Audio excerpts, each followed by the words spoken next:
আসসালামু আলাইকুম রহমতুল্লাহ। আশা করি সবাই ভালো আছেন। আপনাদের দয়ায় আলহামদুলিল্লাহ আমিও ভালো আছি। আজকের এই ভিডিওটা লাইভ না, লাইভ করার ইচ্ছা ছিল, কিন্তু অনেকজনের রিকোয়েস্টে কেউ হয়তো বা ইউটিউবে ভিডিওটা দেখেন, কেউ হয়তো বা ফেসবুকে দেখেন, এই জন্য ভিডিওটা লাইভ না করে রেকর্ডেড রাখতেছি। আমার একটুখানি ঠান্ডা লাগা আছে, গলার আওয়াজ যদি একটুখানি বাজে শোনায় মাফ করবেন।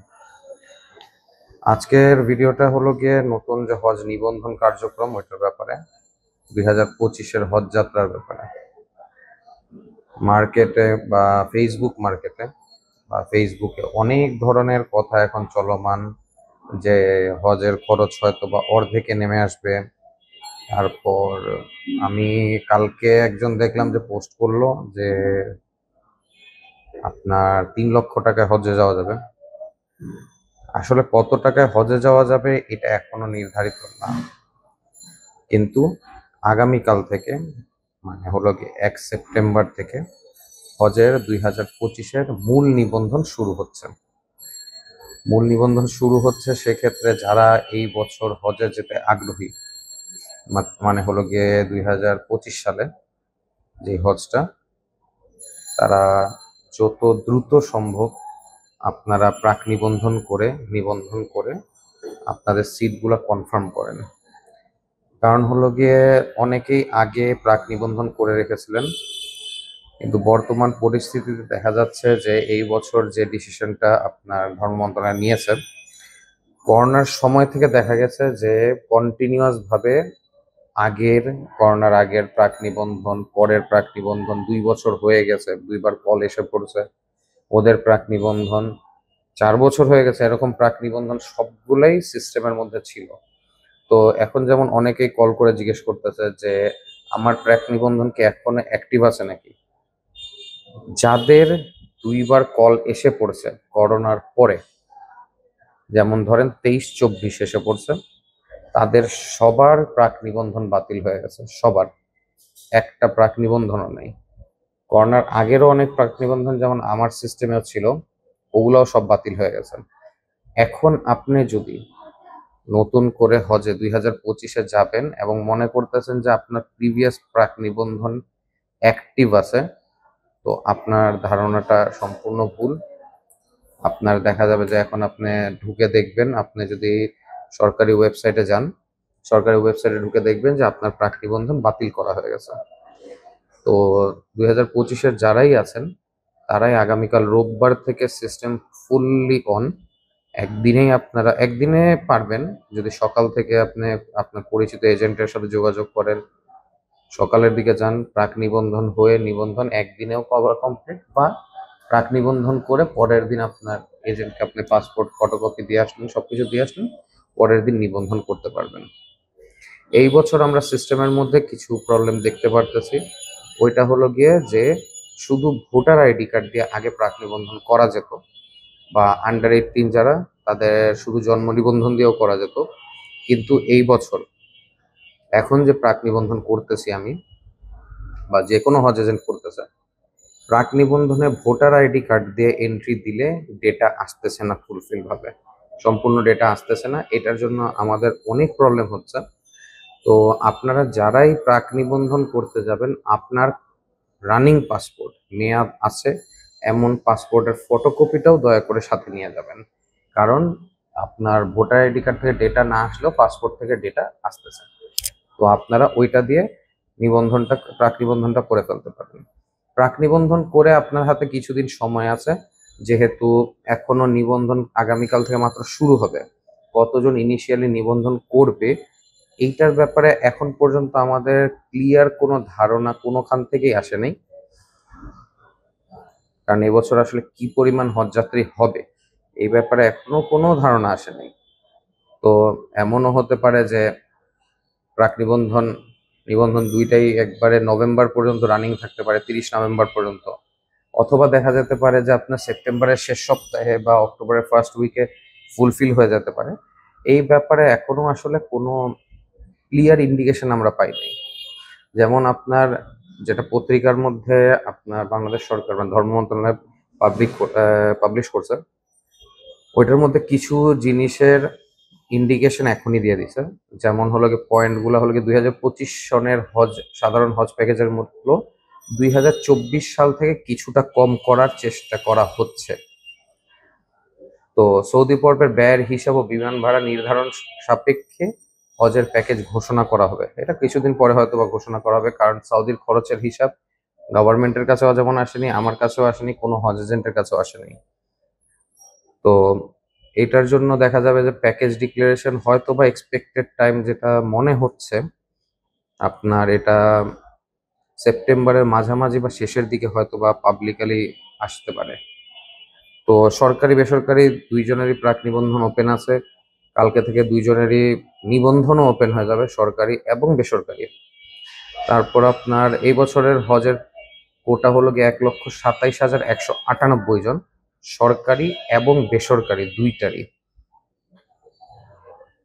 সরকারি যে আপনার সাধারণ প্যাকেজ ডিক্লেয়ার করছে এবং বেসরকারি হয়তোবা সাধারণ প্যাকেজ এটাই ডিক্লেয়ার করবে যে সর্বোচ্চ 6 সিট এক রুমে।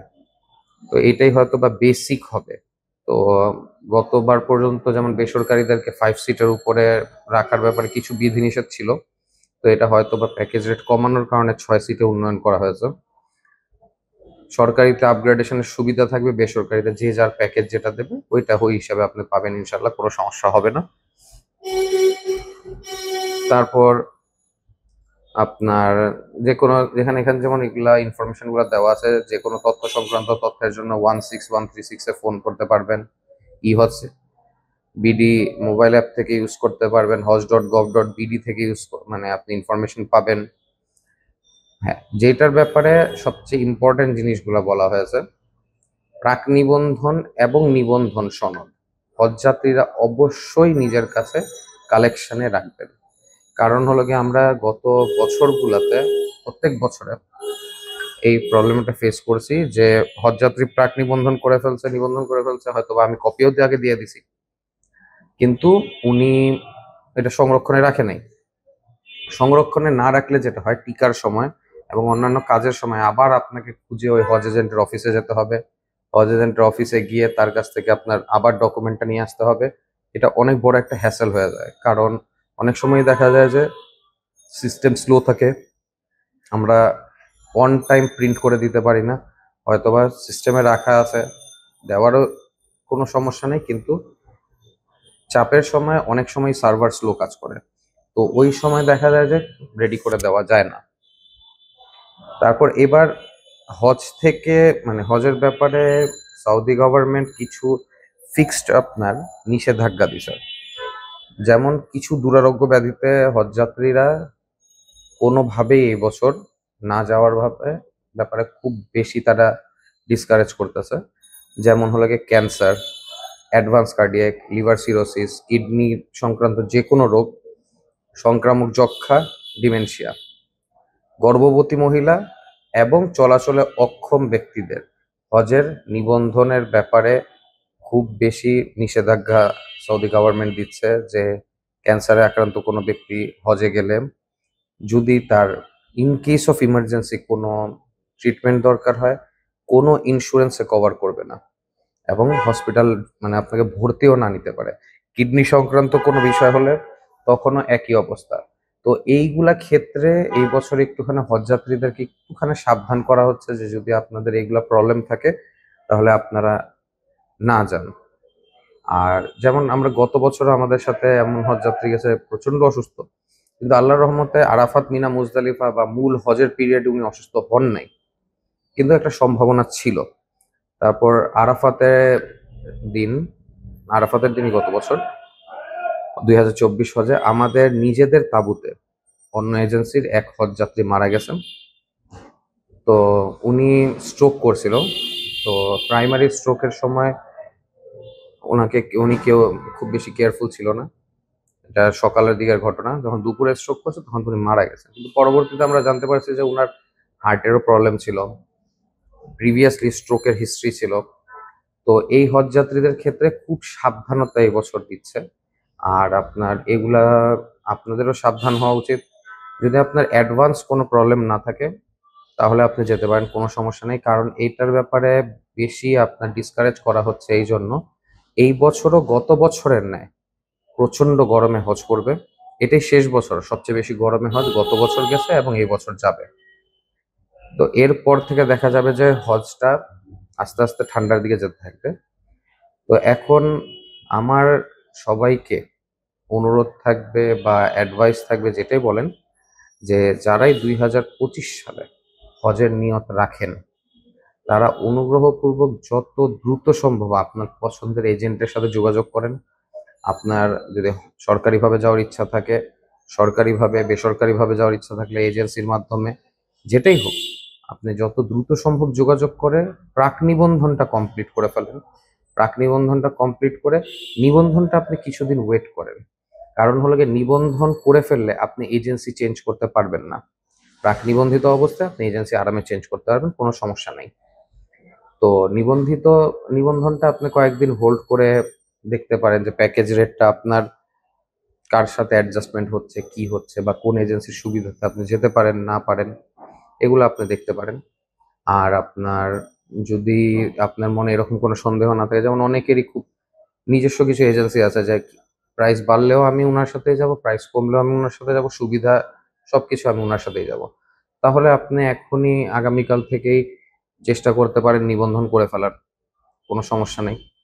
ইনশাল্লাহ যদি এই বছর মানে প্যাকেজ রেট কমানো হয়, আমি পার্সোনালি মানে আমার পরিচিত লোকজনদেরকে বলবো যে খুব বড় এক্সপেকটেশন রেখেন না যে একবারে 3-4 লাখ টাকা কমে যাবে, এত বড় এক্সপেকটেশনটা রাখাটা উচিত হবে না। কারণ হলো গিয়ে আসলে এটা হওয়ার সম্ভাবনাটা খুবই কম। তারপরে ইনশাল্লাহ আমিও চাই যে প্যাকেজ রেটটা কমুক, আমাদের হজযাত্রীদের একটুখানি আসানি হোক। কারণ হলো গিয়ে এখন আসলেই প্যাকেজ রেটটা বাড়তে বাড়তে ধরা ছোঁয়ার বাহিরে চলে যাচ্ছে।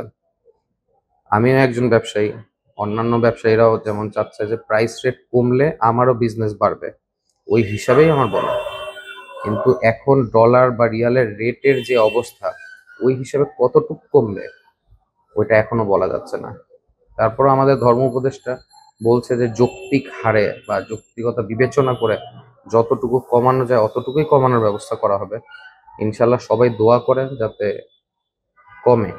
কমলে সব দিক থেকেই ভালো, যে অনেকেরই অনেক বছরের সাধনা, যে টাকা জমায় রাখছে যে হজে যাব, কিন্তু এই হারে বাড়তে থাকলে আসলে মানুষ কতটুকু জমাবে? কারণ আমাদের দেশের বেশিরভাগ হজযাত্রী হলো গিয়ে আপনার ঢাকার বাহিরে, তাদের একটা ফিক্সড হিসাব থাকে যে রিটায়ার হলে যাব বা একটা জমি বিক্রি করে যাব। তো এই হারে টাকা বাড়তে থাকলে আসলে ওটা খুব বেশি সম্ভবপর হবে না। এই জন্য এটা সবাই আল্লাহর কাছে দোয়া করেন যে হজের খরচটা যাতে একটা সহনীয় পর্যায়ে এসে পড়ে। সহনীয় পর্যায়ে আসলে আপনি, আমি, সবাই, আবার অনেকে নিজের ফ্যামিলি নিয়ে যেতে চায়। যেমন একটা ছেলে নিজের বাপ মাকে নিয়ে যেতে যাচ্ছে কিন্তু খরচের কারণে পারতেছে না, খরচ কমলে অবশ্যই নিয়ে যেতে পারবে আল্লাহর রহমত হলে। তো সবাই দোয়া করি যে প্যাকেজটা একটা লিমিটেড পর্যায়ে আসুক, সুবিধাদি সহ। ইনশাল্লাহ এটা হলে সবার ক্ষেত্রেই আরাম হবে। তো আজকে এখানেই শেষ করতেছি। ইনশাল্লাহ পরবর্তীতে অন্য কোনো ইনফরমেশন যদি হয় তাহলে অবশ্যই একটা লাইভ করার চেষ্টা করবো আবার। আসসালামু আলাইকুম রহমতুল্লাহ।